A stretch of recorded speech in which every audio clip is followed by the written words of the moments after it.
Hey, welcome back to FSI MMA preview show. I am G2223 and my co-host Big Lou. We are here gonna break down Vegas 32. Dillashaw versus Sandhagen.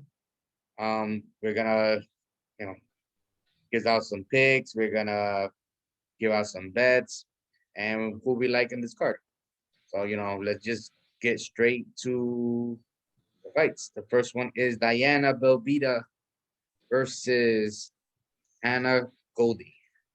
So Diana comes in at a minus 108. Goldie comes in at a plus 105. Diana is a strike. Both girls are strikers pretty much.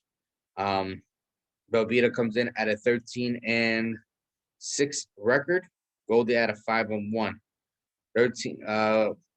Belbita has 6 KOs, 4 subs, and she has lost 4 times by sub. Goldie has 5-1. She lost once by decision. So Diana's last fight was with Jojua, which it ended in the first round. And then she fought Molly McCain, which she lost as well, and by decision. Her last fight that she won was Anna Maria Powell and wasn't even in the UFC. And she won that by submission in the second. Now, Hannah Goldie, which she's pretty much looks like a tank right now because she is big. She is tough. She's in great shape. Yeah. Her last fight was with Miranda Granger. She went to a decision, went to all 3 rounds. And before that, she was in a contender series. She went all 3 rounds as well with Kylie Robbins. Looking at this fight, you have Diana as favorite, and I'm gonna go with Diana on this one. I don't know. I think she has some more experience. Um, Hannah Goldie, what I've researched and seen that she has no ground game at all. I mean, no ground game, no power in her punches. This is yep. So she looks strong and everything like that, but I don't think she's gonna take out Belbita. Belbita looks very good. She looks like she's not even a fighter on that scale, but looks can be deceiving. But yeah, that's true. I'm gonna go with Diana on this one. What you think? Yeah, I'm gonna agree. I'm gonna go with Diana on this one as well. I mean, she's the princess. What the warrior princess? She's definitely a good striker. She works the outside. Um, she isn't that great on the ground either. So, but I think she's got the more experience and more than than Hannah Goldie. So I'm definitely going to go with Diana. All right. So Definitely. I have let's see, Diana's looking at some. Well, both these girls pretty much have a good strike. They throw a lot of strikes. Um, their takedown defense is both pretty much equal in takedown defense. Strikes absorbed. Um, Diana actually absorbs more strikes, but yeah, Diana for me. All right, so the next fight we're gonna go to is Sahara Eubanks versus Elsie Reed. So you already know that they're fighting at a 125 weight. Eubanks always had trouble making weight, but what I hear is that she's been working on her weight for a while just to be at this 125. Um, Eubanks comes in at a minus 260 with Reed plus 340. Eubanks comes in as well. Both ladies are strikers. Eubanks comes in with a 6-6 record. Reed comes in with a 4-0 record. Eubanks has 2 KOs, and so does Reed. Losses by Eubanks are all by decision. So Eubanks had her last 4 was Penny Kaza, which went in decision. She lost. Caitlin Vieira, the fight before that, she lost by decision. She beat Julia Avila and she beat Sarah Morale. So she has a little bit. She has experience definitely in the UFC. So she's been in the UFC for a very long time. Um, Now Issa Reed, this is her debut. Coming in, her last fight she won by TKO elbows, and the fight before that she won by decision, unanimous. My pick on this one, I'm gonna go with Eubanks. I'm gonna go with the experience. She's a little grindy individual, and she puts it on you. She gets you to the floor. She has some ground game, but I think she's gonna grind it out. Yeah, definitely. I mean, Jersey girls are tough.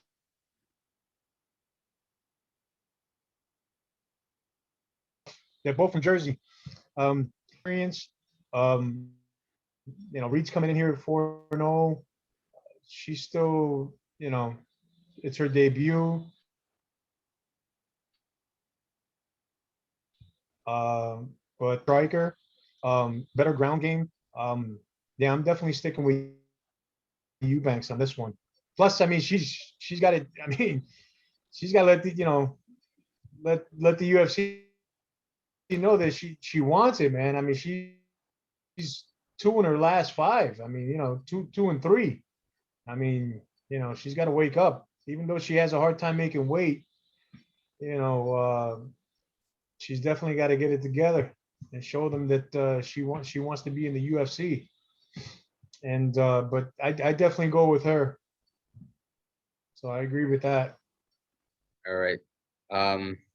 Our next fight is gonna be Andre Uo versus Julio Arce. Um, Uo comes in at a plus 180. Arce comes in at a -8. 185. This is both guys are pretty much strikers.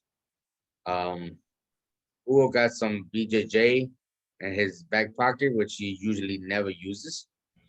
Uyo is a 17-7 record. Arch is a 16-4. Uyo has 7 wins by KO, 4 by subs. Lost 1 time by KO and has been sub 3 times. Now Julio has 4 KOs. 4 KO wins, 5 sub wins. Never's been KO'd and has only been sub once.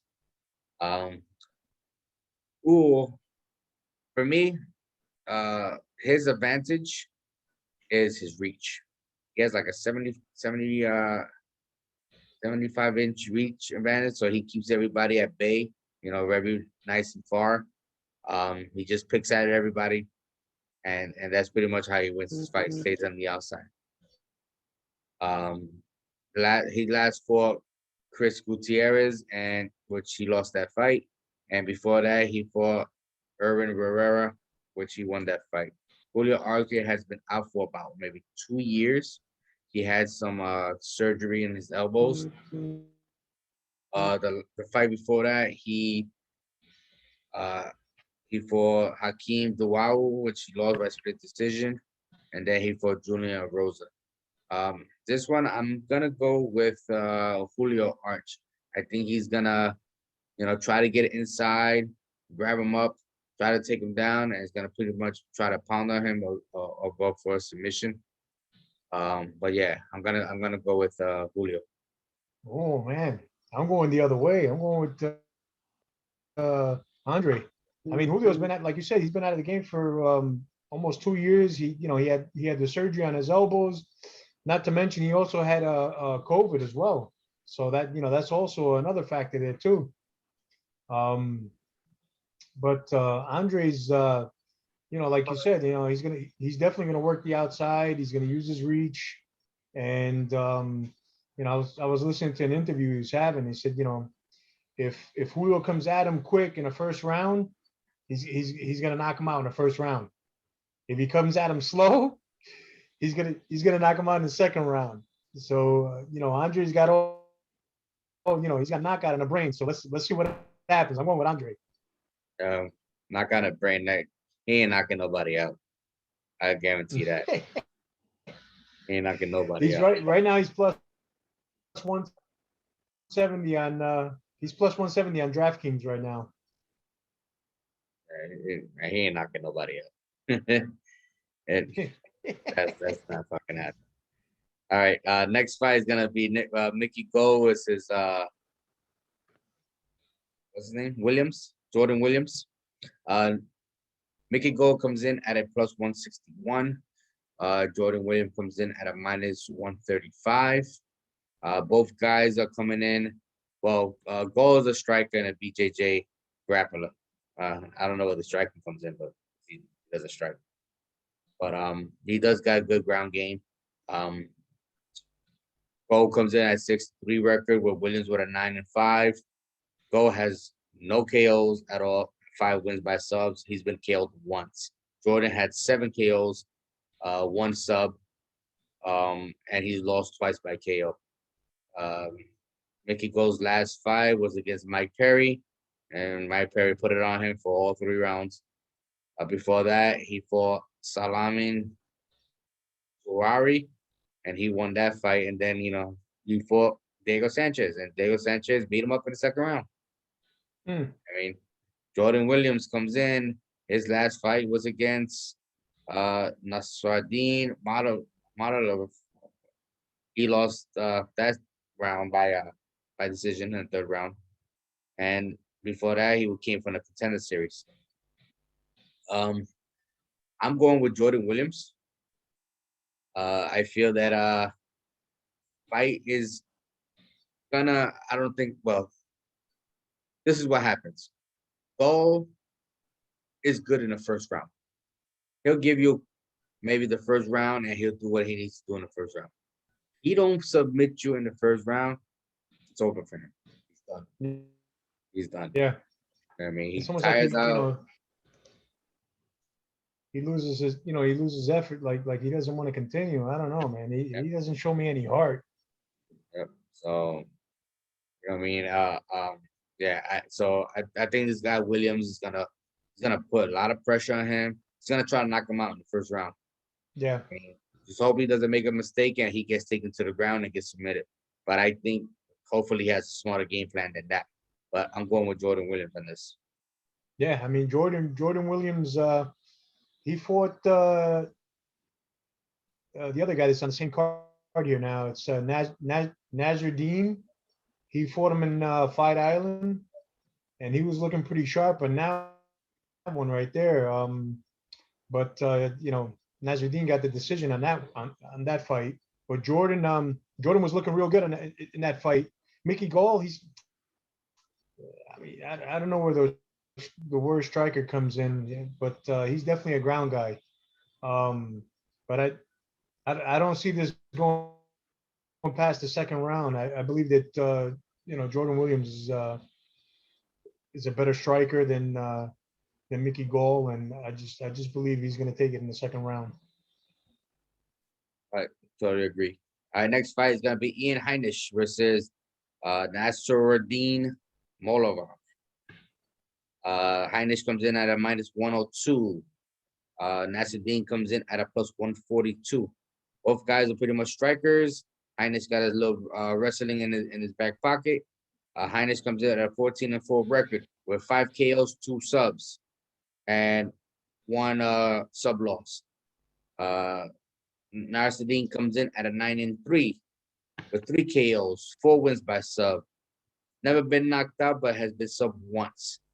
Ian last fight was against Kevin Gaston. So Kevin Gaston is one of the top 10 guys. So and then after that he fought Gerald Mearshart, which is a very good ground specialist. He beat him with punches in the first round. He has a soft chin, but if he gets you to the ground, he'll submit you right away. Yeah. After that, he fought Omari Markadov. He won that. Derek Brunson. So he has some high competition in his back. Yeah. In his Top pocket. ranked guys. Yeah. Yep. So Nasruddin, his last fight was against Phil Halls. And he could have almost won that fight, because I remember, but Phil Halls came back and took it. He fought Jordan Williams, for which he beat Jordan Williams. Yeah. He beat him at by decision, and pretty much all the other guys are not even UFC people as well. So this guy's coming in with less experience. Um, I I'm going with Ian Heinisch on this one. I think Mm. he, I think Heinisch is gonna put a lot of pressure on this guy. Yeah, I mean, I definitely agree, but I don't see any knockouts in this fight because Nasruddin takes a lot of punishment, man. I mean, even when that Jordan Williams fight, when he got headbutted and like it dazed him, like he changed levels on Jordan Williams and he went down, for the takedown. So he can recover. I mean, but this guy has got I don't know, man. He's got a strong chin. He's got a strong head, and but it's not going to be easy for Ian. This is I got a feeling this is definitely going to be going to go to a decision. Even though Ian's a scrappy fighter, man, he's you give him an inch, he's going to take a foot. Um, that's the type of fighter this guy is. But yeah, I definitely see this going to a decision. Yeah, I think I don't know. I hope Ian takes it in the maybe second or third round. But we'll see. Next fight We'll see. is Punahili Soriano versus uh Brandon Allen. Soriano comes in at a minus 112. Allen comes in with a plus 108. Uh, Pretty much both guys are strikers. Allen's a little bit more well-rounded. Soriano comes in at an 8-0, has not been KO'd or knocked out. I mean, KO'd or subbed, and he has 0 losses, which is great. He has 5 wins by KO and 2 by subs. Allen comes in at a 16-4 with 5 KOs, 9 subs. Has lost by KO and sub 1 time. Soriano last fight was against Dusko Todorovic, which people think that kid was gonna be an awesome fighter, and that kid hasn't shown nothing at all. Yeah, things happen. Before that, Askar Petroda, he beat him with KOs in the first round, and then he was in contender semis against Jamie Pickett. So his last 2 fights, he has won in the first round by punches. Um, Brandon Allen, his last fight was Carl Robinson. He beat him by ankle lock. Before that, he fought Sean Strickland, and he lost by KO. He fought Kyle Dawkins, and he lost by decision. For this fight, I'm gonna go with Soriano. I think he's a little bit more well-rounded. He puts a lot of pressure. He's gonna go at him. Um, Thinking maybe, and this is just thrown out there, I think he might be able to knock him out in the second round. Wow. Yeah, I mean, when he fought Dusko, I mean, like you said, everybody thought that Dusko was going to be like this great up and comer. He's going to be going after guys, but when Punahele just came after him, got his timing down, and just went to just pieced him up, man, and just was able to knock him out, man. It was unbelievable, man. That fight was awesome. That fight was definitely awesome. But Brian, Brandon Allen is no, he's not an easy fight either. I mean, that guy's pretty good too. He's got good stand up. He's good on the ground. You know, he did take a lot of punishment when he fought. Man, what's his name? Strickland. When he fought Strickland, man, that was like he was just Strickland just kept coming after him and just piecing him up. But I mean, he made it through it, and they both were going for a leg lock, and he wound up getting that leg lock. So I mean, he's pretty good on the ground. But I mean, Punahele, if he continues, to just get Brandon's time down and everything, man, it's over. It's over. Like you said in the second round, there's no way that Brennan Allen's going to be able to handle Punahele. I'm going with Punahele. I Continue agree. undefeated. I agree. All right, next fight is Adrian Yanez versus Randy Acosta. Adrian Yanez comes in at a -185. Costa comes in at a +192. Both guys are pretty much strikers. Giannis comes in at a 13-3 record, 8 by KO, 2 by subs. Costa comes in at a 6-1 record, 6 by KOs, 1 loss by sub. Adrian last fought was Gustavo Lopez, which is pretty much knocked him out in the 3rd round. Victor Rodriguez, the fight before that, he head kicked him in the 1st round, and then he was in a contender series against Brad Hung, which is KO him in the 1st round. So this kid pretty much has a boxing background, so he's pretty good with his hands. Now you have Randy Costa. Randy Costa comes in, and he has fought Journey Newson, head kicked him in the 1st round. Boston Solomon punches in the 1st round, and he lost by Brandon Davis by rear naked choke. This is gonna be very interesting fight. This fight could have been, one of the top 3 fights in the card. I think, definitely fight of the night potential. Definitely, without a doubt. Mark my words. Yep. This will be the fight of the night. So on this one here, very hard to pick. I'm gonna go with Adrian. I like him. I think he's gonna take it in, but be careful because Randy can also take it. Randy's gonna come in the 1st round, blazing, trying to knock this kid out right away. But I think Adrian's gonna pretty much move around and be able to take him and finish him off in the later rounds. Yeah, I mean, both guys are exciting. They're young, man. I mean, Adrian, they call him Masvidal Jr.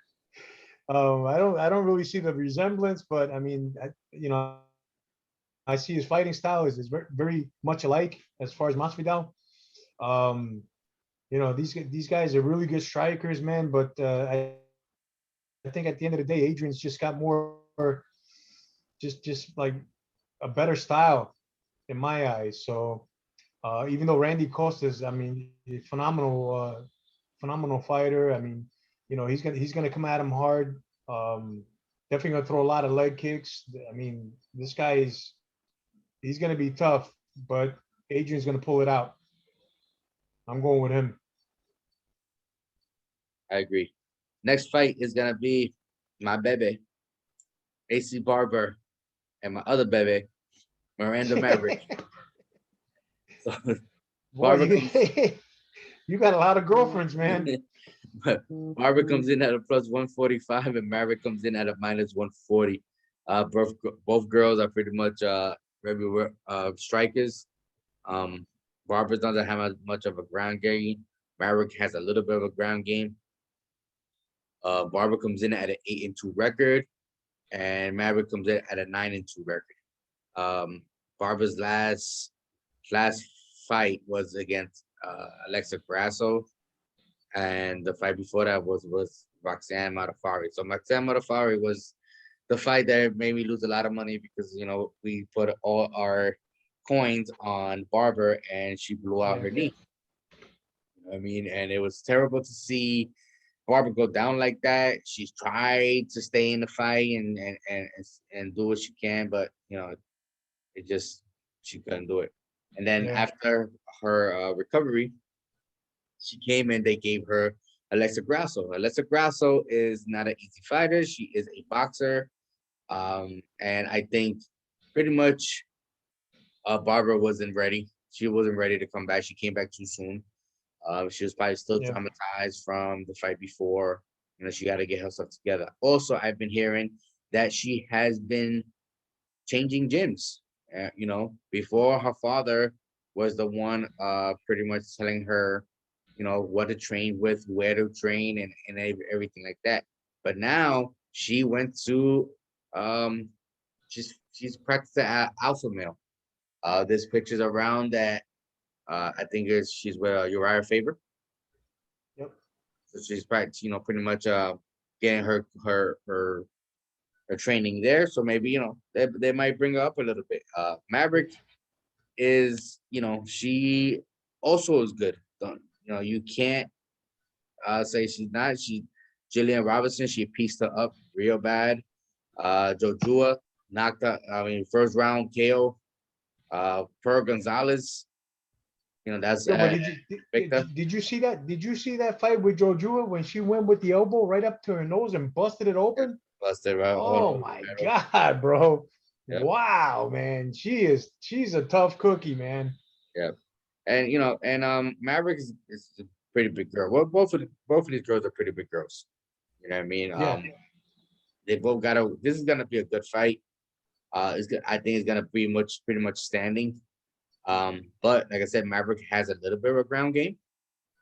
So I think if Maverick takes this to the ground, Barbara's gonna be a fish out of water, and she's gonna lose. And this will make it 3 straight. Supposedly, the youngest fighter to be a champion. It's not looking too good. Mm. I mean, but I'm gonna go. I think I'm gonna go with Barbara. I not 100% sure, but I'm gonna put my digits on Barbara. Wow. Listen, in any card, okay, good, no problem. In any card, this would be a main event. This definitely would be a main event. Barbara and Maverick. I mean, this for this fight to go on right now, to me, it's still a little bit too early in the game for these two to be meeting up right now. They should be meeting up when they get top 10, ranked.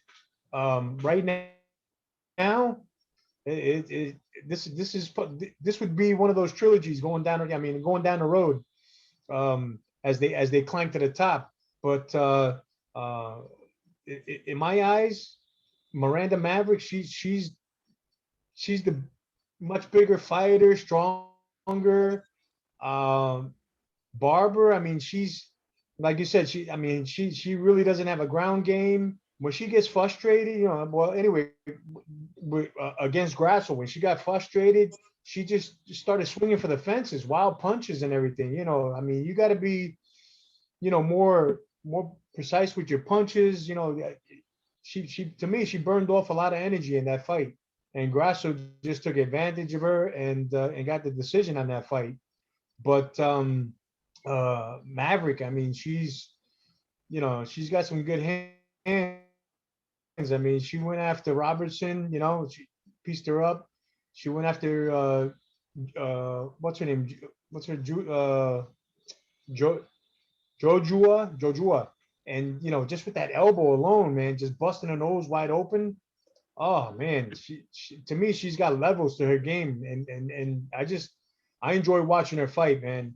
I'm going with her. So we definitely got a disagreement here. I'm Yeah. definitely going with Miranda Maverick. Well, let's see what happens. Like I said, Miranda, I don't know. I see it as Miranda doesn't really need this. You know what I mean? She is a very smart young lady. I think going for to become a doctor, something like that. So she don't really need this as much, but she's Well, in it. during her interview, she says she wants to go up. She wants to get up to the top fast. She wants a title. A title fight within the next couple of years. She wants it bad. So she's hungry. Let's see. Macy Barber's hungry too. So let's see what happens. Let's see what happens, man. But mark my words. Yeah, let's see. Maverick pulls it out. All right. So we got next fight is Darren Elkins versus Derek Minner. Darren Elkins comes in at a plus 132. 137. Minner comes in at a minus 132. Elkins has a wrestling background. Minner is a BJJ specialist. Elkins has 25-9 record. 8 by KOs, 5 by subs, 12 by decision. He has lost 3 times by KO and 1 by sub. Derek Minner comes in at a 26-11. He has 1 win by KO, 22 by subs. and has only been KO'd twice and subbed 8 times. This is gonna be a very interesting fight. Very, very interesting. Yeah, you got two grapplers. Pretty much, you got 2 grapplers, right?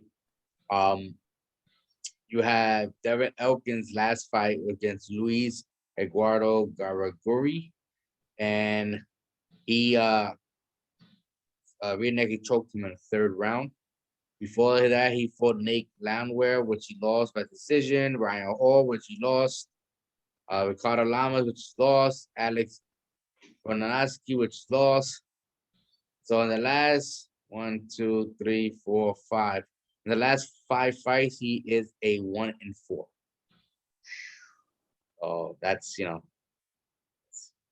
it's not too good. Derek Minner. That's not good. Yeah, Derek Minner is not that far behind either. But he fought Charles Rosa, which he beat him by a unanimous decision. TJ Lamery choked him out in the 1st round. Lost against Brad Thompson. Lost against Herbert Burns, and beat Clay Carter, and then lost against Kevin Kroom. Derek Minner is a ground specialist. I think if he does not get the submission in the 1st round, he gasses out. He, second thinks himself. But he is the kind of fighter that he was always tried for the submission. Even if he's tired, grab a neck, grab anything just to get you out of there. You know what I mean? Devin Elkins, I'm not sure. I don't know. I'm gonna go with Minner in this one. Good choice. Good choice. I'm definitely going with Derek Minner on this one too. I mean, to me, Darren takes a lot of punishment, man. He takes a lot of punishment. And even though like you said, Derek gasses out, man, he still he tries for the submission the whole fight. At one point, even Elkins took a break because he just kept losing and losing and losing. He tried to, then he gained 1-1 and then just needed that time off. But right now, I mean, I don't know. I think he's done. I think he's done, man. I'm sticking with you, man. I'm going with Derek Minner on this one. All right. So this is I think this is a co-main event, correct? Yeah, co-main event is your boy Kyle Phillips versus Rowland Pavel. Kyle Phillips comes in at a minus 249. Pavel comes in at a plus 250. Phillips is a striker. Pavel is a striker, but it has some BJJ in his back pocket. Phillips comes in at a 9-1 record with 5 KOs, 1 sub, and lost 1 time by decision. Pavel comes in at a 20-3 with 4 KOs, 3 subs, and has lost 1 time by KO, 1 time by sub, and 1 time by decision. Kyle Phillips' last fought was Yandong Song, and they went to all 3 rounds. After that, he fought Cameron Else, and knocked him out in the 2nd round with elbows. Before that, he fought Gabriel Silva. He went to all 3 rounds, and before he came to a UFC, he had a head kick knockout to Emeka Fukunkyu. I don't know what that is. Pava comes in with a last fight was Zagales Zumaguva. He went to a decision. Before that, he fought Mark De La Rosa, KO'd him in the 2nd round. Lost against Riojaro Borrington. He got cut and they stopped the fight. And also lost to Cara France. This fight, I don't know. I don't know if Phillips gonna do it. I don't know. Nah, I'm playing. Nah, I'm gonna go with Kyle Phillips in here. Are you kidding me, bro? The guy's good. Of course, man. That's my boy right there. What are you talking about? This guy's an all-around good fighter, bro. He could keep it standing. He can go to the ground. Whatever you want to do. The guy is good. What's his name? Pava? Roland Pava? Yo, to me, that guy's a dirty fighter, bro. Zumagula, he kicked him in the nutsack like 3 or 4 times in that fight. It's crazy, man. And they didn't even even take a point from him. They should have taken a point. It was crazy how many times, he had groin kicks in there. But Kyler Phillips, all around good fighter.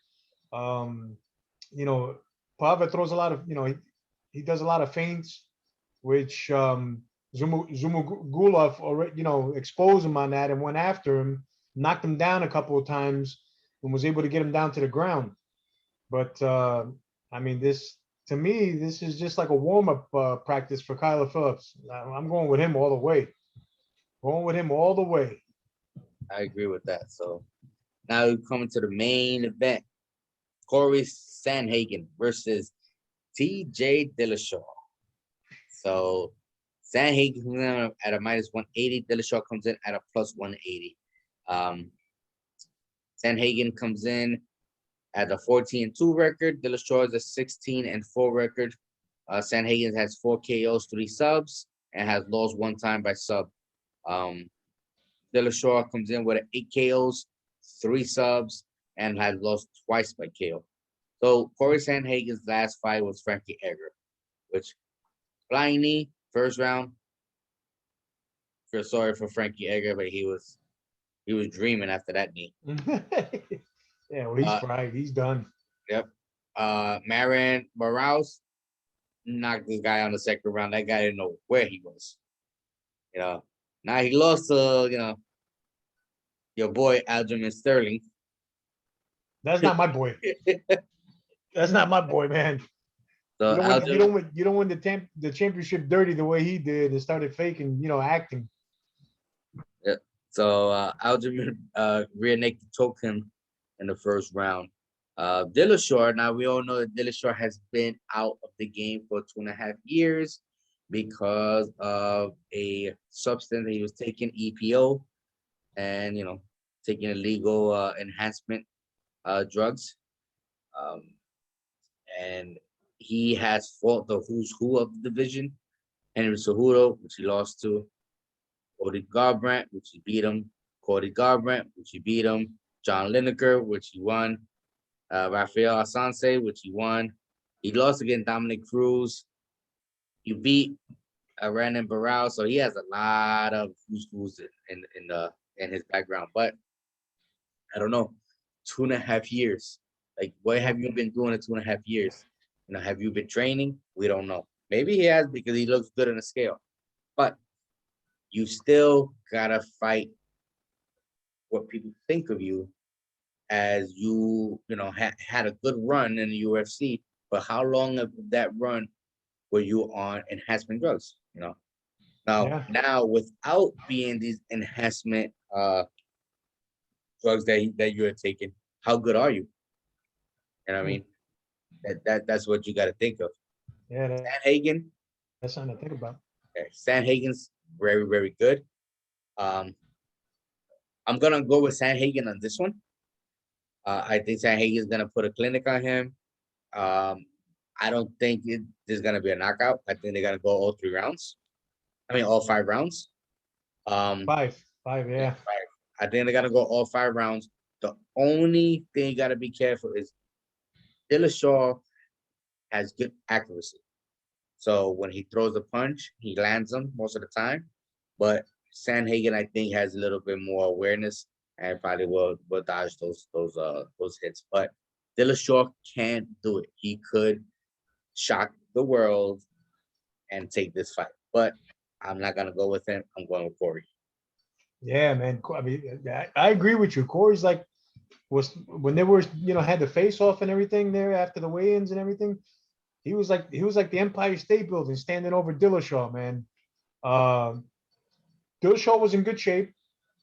For most of those people, they don't know that EPO drug was for cardio, for endurance. Like he wanted to improve his cardio. It's gonna be it's gonna be weird to see him. It's gonna be good to see how he does without the EPO, obviously, without him, without that drug, to see if his cardio is up, to see if he worked out in the last 2 years and just kept, kept dreaming about this day, his comeback, So, um, he does have the tools to shock the world. He definitely does. But I just, Corey's been busy the last 2 years. He's been fighting. So I just, I see him as the better fighter right now. I'm definitely sticking with Corey. Yeah, yeah. So I agree with that 100%. Like I said, anything could always happen. Um, we gotta. All right. So let's go with the bets. Um, I'm gonna have my bets right here. Let's see, who should I pick? I don't see a lot of underdogs here in this card, but I'm gonna go with Macy Barber, Derek Minner, um, Jordan Williams, and I don't want to put Kyle Phillips because he's too high up there. There's too much money for him. Giannis is probably too much money as well. You know what? I'm gonna try with Eubanks. I try Eubanks. Oh, you know what? I'll take Eubanks out. Give me Julio. Give me Julio RK up in there. Oh yeah, all Yep. right, you got him. Go ahead. You good now? You got your That's picks? it. I got my 4 in there.